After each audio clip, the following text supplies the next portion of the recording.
Hello and welcome back to the Woodshop Life. This is a follow-up to the laser. We're going to do a bit of a walk through. This is a sort of 2-week follow-up to having it delivered. You can see on our channel the other videos I've got of it, which are installing the fume extraction, adding solenoid, and some other videos. If you're interested in seeing more, click on channel name and you'll find them in our other videos. This is from Acctek. And I've owned 4 lasers before, Chinese lasers that is, from various other brands, which I've always not been super excited about. In addition to the 4 Chinese lasers I've owned, I also have extensive experience with Epilogues and Troteks. I've used the Troteks Speedy 300s and 400s, as well as their Fiber Flex series up to 500, the Speedy 500 size, the Epilogue Helix, and the mid-size one, Legend, that's the one, the Epilogue Legend. So I've done quite a bit of work with lasers. This is custom built to my specifications. I've specified every last detail of these, from the rails to the laser tubes and power supplies. So this is a custom build, so it is more expensive than just buying one off eBay, but it's something I would highly recommend you look at doing, is going straight to the manufacturer in China and getting what you need, not just buying something off Amazon or eBay, which is just maybe a couple $100, couple £100 cheaper, but is essentially rubbish compared to this. I'm really happy with this one. I think this has got some exceptional additions to it, and I'm going to take you through those. Firstly, one of our options which I had on this is the honeycomb bed. It's much cheaper to buy the honeycomb with the laser than to buy it after the fact, because these are the good ones are big rigid honeycomb, not the expanded aluminium version. These are steel, folded steel inside here in a metal frame. I have 3 honeycomb beds because you're going to get them dirty. I've got one for wood, one for acrylic, and one for clean stuff. So wood is going to leave a lot of residue of the resin. Acrylic is going to leave a lot of residual acrylic, and I've actually seen honeycombs completely packed full of acrylic resin, which is fine if you're just cutting acrylic, but if you then go and cut something else, it gets really messy. These are quite heavy, so you really can't get these shipped economically after the fact. So underneath the honeycomb bed, we have a knife bed. I ordered extra knife slats with mine, just 5 extra, because the ends of these are sometimes look like they've been cut with a butter knife. These ones from Acctek are pretty good, so I'm pretty pleased with these. What I will end up doing though is shaving just a little bit off the top of each one, so the honeycomb will sit over them with its lip, and that will get the honeycomb nice and flat. One thing I'm really excited about on this laser, compared to other lasers I've owned, is the setup of this underneath the table. So under the table is this whole enclosure essentially, which has a parts tray in the middle. This is particularly exciting to me because on my previous 1290 size lasers, I've found that they were just open on the bottom. They didn't have a structure for the bed. This is a very solid structure. All around here is welded 3mm steel. It's not just cheap aluminium extrusion. Your cheap eBay and AliExpress and Amazon units just have cheap aluminium extrusion, which these knives sit on. This is a fully welded, folded steel table. And further to that, like I say, it's got this shaped enclosure. So if you're cutting small parts, they all end up down in that middle part. That small box in the center of the enclosure is actually a drawer. And that leads me to something else. All of the catches on these panels are really nice quality. They're all magnetic lock into place. They're much better than the other ones I've had on previous lasers. So this is a drawer which pulls out. As you can see, it's got all the small parts. And when Taryn's been cutting a lot of pieces in here, all the small parts are just landing through, falling down into the drawer, and all she needs to do to collect all those small parts is just pull that drawer out, take it away and collect them all. It's a lot easier than trying to vacuum all the small parts out from the bottom of the bed, or trying to find that small part that fell through because you weren't using honeycomb. So I'm super impressed by this bed structure. It is so much more rigid than any other Chinese laser I've seen. So another thing I really like about this laser is underneath this bed, we have a fume extraction port. That's capturing all the smoke which is coming out from the bottom of the cut, and it captures a lot of that. You can see by the discoloration of the vent that it's capturing a lot of smoke on there. You also have a separate connection to the port back here, which covers the overdraft. So there's a gap at the front of the laser, air flows over the top, some goes down to the bottom port, some goes over the top, and that just helps clear the surface of any smoke, especially when you're engraving. One thing I'm not thrilled with is that the laser is using inductive proc sensors on just very cheap sheet metal bent pieces for homing. Inductive proc sensors are accurate to about 0.4 of a millimeter or so for the very best Panasonic ones. So not ideal. Micro switches are much more accurate and repeatable. So another thing I've done with this laser is I've put a red dot beam in the back by the laser beam with a beam combiner. So you can see it bouncing off the second mirror there and coming off a beam combiner in the back there. That's a feature which typically you won't see on a Chinese laser, but it only costs $50 to add. So what it means is, once I have that collimated with the beam, as I mostly do now, you can see exactly on your workpiece where the laser beam is going to hit, instead of having a little laser pointer stuck on the side pointing down at an angle, which, depending on where the Z height is going to vary the position, or if you bump it, it's going to vary the position. The laser beam fires exactly where the red dot beam goes through because it's following the same optical path. So continuing on top, I have gone with the Ruida RDC6332G controller specifically for this keypad. The cheaper Ruida controllers, the 320C has just a graphics LCD, which is just basically dot matrix. It can't show you the cut, it can't show you details on there. And then the next model up has the 6442G, has basically the same structure as this, but no keypad.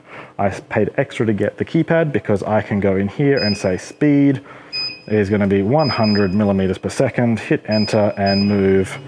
And that's really good if you're trying to position something accurately. I can jump back and go speed 20 millimeters a second, and then move the laser very slowly. It also allows me to much more easily select files from the USB, do network configuration, all the stuff you can do through laser work other than setting up the job itself can be done through this control panel. Coming around to the side of the machine, we have a main breaker here, which is a proper breaker. So if the machine goes a bit nuts, it's gonna break there before it hits your main circuit board breakers on your power supply. We've got Ethernet broken out and we've got USB. Personally, I prefer these on the back of the machine, but they are what they are. We have everything in here is labeled, which I think is really nice.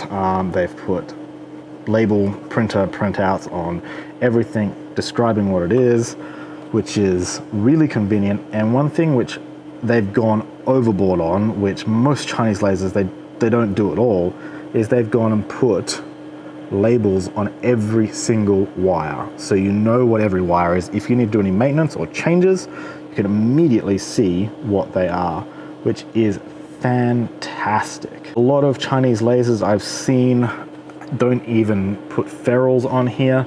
For an extra couple of £100 in buying this laser, I've gone with a good quality manufacturer. We've got ferrules, everything's crimped, everything's done properly. It's not a big deal to have just wires jammed in there, but if you have wires just jammed in there, they can, with vibration, work harden and break off quite easily, which is not going to help your machine. We also have a filter on the input line, so this is going to stop any noise from messing up the machine from other industrial equipment you might have, and it's also going to stop this from messing with other electronics on your same circuit. Another nice thing about this electronics cabinet compared to a couple of other lasers I've owned is that this is completely isolated. There's just a couple of holes down the bottom here for cables to go through or for welds in the enclosure to go through. Other than that, this is completely sealed off from the rest of the laser. So you're not going to get laser smoke in here, and laser smoke does not mix with electronics very well. It's kind of corrosive and is not going to do your electronics much good. So this is, to me, as an electronics engineer, superb. Coming around to the back of the machine, it is a bit darker. So there's some good things, bad things here. Firstly, I live in the UK. This came wired up with a European plug. So someone hasn't looked at where this is actually going and figured out the right plug for it. Secondly, the earth wasn't connected to the power plug. It was only on the chassis earth here. So I've connected that up internally, which is, if you're not an electrician or experienced with electronics, you may not be comfortable with that, but it should be done to your power earth rather than relying on you hooking this up to an earth post somewhere stuck into the ground. The other thing is that this is the water cooler alarm, and the cable on this is unbelievably short. When combined with the cables, the hoses going to the laser tube, it doesn't really give you a lot of options as to where to place the cooler. It has to be dead center in the middle of the machine. Not ideal. I would like to extend this at some point. I'll do that. But we get to another couple of things I really like. This is the laser power supply access hatch.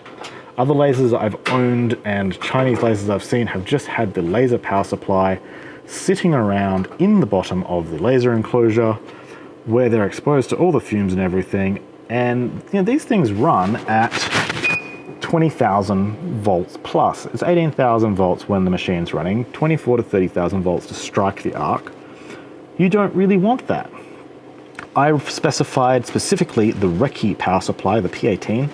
As far as I'm aware, there are no clones of this on the market. Normally you get the JNDMY power supplies, which are so cheap and they are terrible. This will take anywhere from 80 to 250 volts in and is much more solidly built. You mean, look at the size of this thing compared to the cheap Chinese ones, which are about half the size of this for the same wattage. These are really well built and they've handled a lot of crap. Whereas before I've had power supplies that have just blown randomly all the time. I went through 3 cheap Chinese power supplies before I went just exclusively to Recce power supplies. You also have a beautiful readout here, which is upside down at the moment, but it shows my input voltage, 234 volts, 235 volts AC in, input control voltage, output amperage, so no little dinky analog gauge. It's showing you what the power supply thinks it's outputting at all times, and it's also showing the voltage you're outputting at all times, which means you can get this thing set so that 100% power on your laser controller is 100% power on your laser tube, which is important because if your laser tube, if it's set to high in voltage, you will end its life early. You can also see things like ambient temperature, ambient humidity, and the amount of hours of work time that this laser has had. And then it goes on to some stuff about the fact that Recce is the most amazing manufacturer of glass tubes in China. So we also have our laser fan mouth. This is our port for getting the hose in. As I've mentioned in the laser venting video, this is really nicely done. It's not attached to the laser directly. It goes in and directly to the 2 ports. We have this nice little access hatch to our hoses internally, which is really well thought out. If you want to see more about that, have a look at my other videos. I specified the 750 watt blower fan rather than the 550 watt, which is standard. It's not that much of a difference, but these bigger ones are certainly a lot more robust than the plastic bouncy castle fans I've seen on eBay units. eBay units, if you're lucky, come with a very plastic fantastic fan, which burns itself out in no time.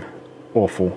These ones are a bit more robust. It cost me barely anything more, like $20, I think, to go from the 550 up to the 750 watt. I mean, it's a no-brainer, really. It's when you're spending this much money on a machine, why wouldn't you get a slightly better bit of extraction?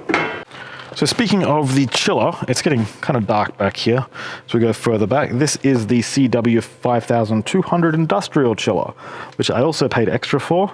The CW5000 chiller is not a great option. They've used multiple different types of metal on the coolant loop, and it actually creates a slight battery effect, which will corrode the metal. I've had a CW5000 cooler fail before because of this. It's all over the internet, you can read about it. 5200 doesn't have this problem. I actually bought 2 of these chillers, one for the CNC router and one for the laser. These are really nice, they're refrigerated, they're not just relying on a radiator to cool the tube. With the tube as powerful as I have, you must have a refrigerated chiller, but even on the like 40 watts, 50 watt, 60 watt tubes, I'd still recommend a refrigerated chiller. It makes a huge difference when your laser tube is running at a consistent temperature. The power output is nice and even, and the lifespan is greatly enhanced. Up top, we've got just an old laptop, which I'm using to run the laser software. It sits on top. I don't care if it's in here all the time, just sitting on there. It's about 10 years old now, so it is what it is. Pretty standard cover for the laser tube. Again, everything has these really nice latches, which I love so much. Let's have a look at the tube inside. So this is the meat of the laser engraver. This is the laser tube itself. They're big, they're expensive. I bought a spare one because they cost more than their actual value to ship in the future than they do to buy with the laser. I'm not thinking of it as a replacement for this one. When this one blows, these are Recce. This is a genuine Recce tube, which is rated 10,000 hours. I'm probably going to replace this laser with probably a Trotec or something before I get to that sort of hour rating. But I have some other projects in mind. So this tube has a laser measurement graph on it. So this is from the factory. It's certified by some university in China. They do an actual wattage test to prove that it is 150 watts output maximum. The peak power is 150 watts. The agreed power is 130 watts. Which means that this Recce W6 is really a 130 watt tube at normal output. You don't need to derate this. With really cheap tubes, you have to derate them 80% or so. It's already done for you, which is super nice. We've got a nice big silicon cap here over the high voltage input, which really helps keep down any safety issues. Further along the tube, we have my little red dot beam combiner. So that's the red dot laser there. We've got a lens here, which is zinc selenide, the same as your lens in the front of the laser. It bounces a good portion of the red dot beam and passes pretty much all of the laser beam. So the laser beam bounces off this mirror and passes straight through this lens, and a large amount of the red light is going to bounce off and get in the same beam path as the infrared laser, which is awesome. So on top of here, I have a pack of 200 Zeiss lens wipes. You've got to keep your lenses clean. You've got to keep your mirrors clean. Residue gets on them. Keep them clean with good quality lens wipes. Don't use anything which could have any speck of dust or material on it which could scratch your lens. These are always clean. They're designed for optics. Awesome choice, very cheap on Amazon. And that takes us back around to the front. The only thing I'd really note on this is this has very heavily tinted acrylic. We don't have brilliant lighting in this workshop. We use photography lights whenever we're working on stuff, and this makes it really hard to see what's inside. It's just to reduce glare, but stuff I'm doing doesn't really have glare. If I had have known they were going to put this in here, I would have specified just clear acrylic. The tinting has nothing to do with it stopping reflected light. The reflected light of this is 100% absorbed by acrylic. Even if you put 1/10 of a millimeter of acrylic on here, you'd be 100% protected from reflected light. So overall on this laser, I'm really happy with what I got. So I spent $6,000 US to get it to the UK. I spent about £1,000 on mostly paperwork fees from EQ-Line. If I was buying this again, I would have had it all fees paid, customs paid, everything paid to EQ-Line in China. They charged me something like £400 in clearance fees and like documentation fees and things, not from the government. I have zero problem paying the value-added tax and duties on this. That's expected, that's normal, I'm not trying to avoid that. However, £350 for like a documentation fee, which is basically just EQ line saying, hey, we got it, to the government, and calculating your duties for you. I had to tell them the HS code, I had to tell them everything. Like, that's out of line. If I had have got that sorted at the Chinese side and paid for it, basically door-to-door cost, that would have been much cheaper. So I could have saved myself some money on that. But for that 6,000 US dollars, I got the laser engraver, 2 blowers, 2 chillers, 2 laser tubes, 3 honeycomb beds, 4th axis, rotary axis for this, which I haven't shown you. I haven't used it yet. I got a hell of a lot for my money, really. This is going to cost you about 3,950 US dollars just the machine. The laser, as specified here, was 3,950 US dollars. If you go for a smaller tube, you can get that down much cheaper. Andy at Acctek was really quite good to deal with.